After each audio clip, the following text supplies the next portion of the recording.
What's up everybody, my name is Tonny and I'm here with another Warframe guide video. In this video we will be looking at the Umbral Ember Prime Hybrid. Before we get into the build at all or the appearance of it, let's take a look at the weapons real fast, and that is the Synoid family set here.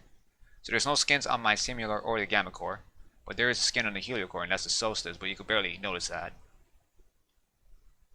The Power Signature as an attachment. Also style on the back. Looks kind of weird though. Alright, let's go straight into the first build, which is the Simular. I have a Riven version here, and that is the 49 to reload speed, 104 to multi-shots, and 67 to fire rate. Total damage, 15,000, comparing to the second build at 9,000, that's without a Riven. And for the terminal velocity, well, you guys can replace it with whatever you guys want. Here's what the second build looks like.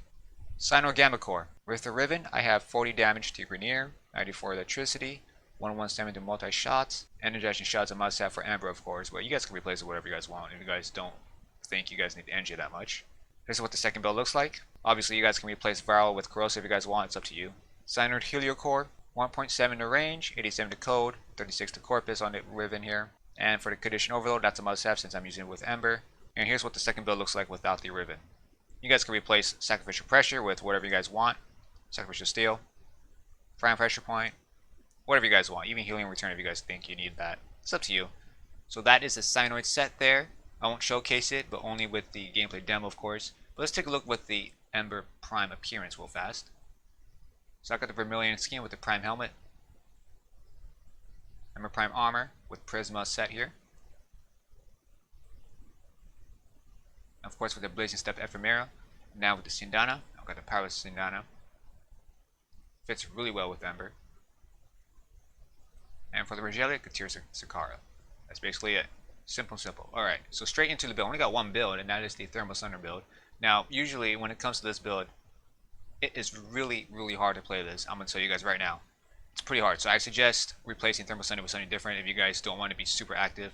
But this does help when it comes to CC, nuking, damage, anything really. Because it does have that defensive capability where enemies entering the radius of Thermal Sunder would be set on fire. I would say anti-infested definitely. Not to mention it does pretty good damage.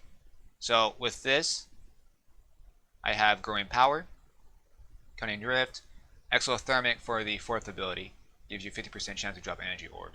For the Arcanes, of course, Arcane Guardian, Arcane Energize, that's must have. You guys can replace Arcane Guardian with Grace if you guys want. August Secrets, you guys can replace this with Stretch or whatever you guys want. Of course, you got to formulate one more time, but I think Secret is okay here. Energy Conversion, yeah, that's pretty not bad. You do pick up a lot of energy orbs, so I think that's good here. Prime Flow, it's a must-have. Umbral Intensify was Umbral Warframe, so might as well. And of course, you need that duration for Thermal Sunder. Blind Rage, yeah, you need that extra damage because you're using Overextended for the range. Now, when it comes to Cunning Drift, you guys can replace this with Power Drift if you guys want, but I just do Cunning Drift. So this is Thermal Sunder stats, duration at 23.25 seconds. I'll showcase the demonstration of how the Thermal Sunder works. Stats for the Immolation, Fire Blast, and Inferno. Keep in mind that I do have 75% ability strength. So I'm going to show you guys how Thermal Sunder works. So when you guys are using Thermal Sunder, usually when you proc energy conversion and growing power, it does a lot of damage, but what about its how it operates and such? So, well, if you guys hold down your first ability or the ability of Thermal Sunder, you guys do fire damage. If you guys one tap, it does cold damage, and you guys don't want that unless you guys want to create blast damage.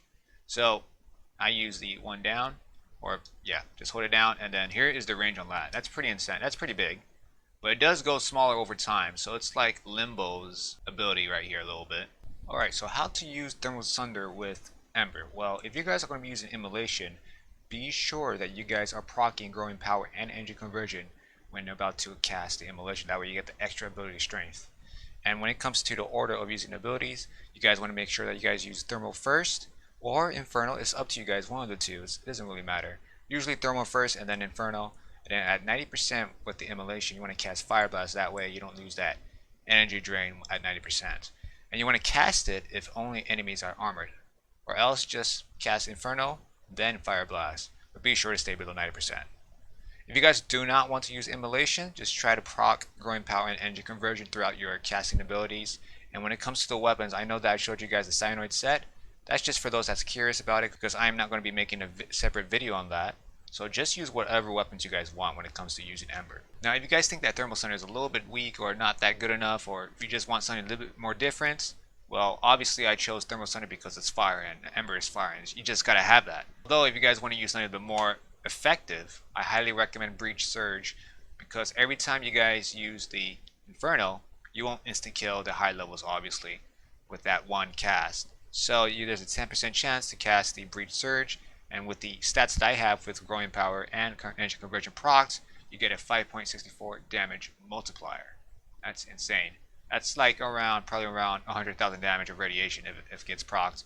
And obviously when it comes to low levels with Breach Surge, it doesn't work that well, because once you insta-kill everything in front of you, the Breach Surge won't proc at all or won't hit any other enemies, or the sparks I would say, once they are killed. So keep in mind about that. But let's go back to the stats though. You got 56% status chance, 24 to blind duration, that's plenty enough time to kill something, and 30 to range, that's also enough range to kill something.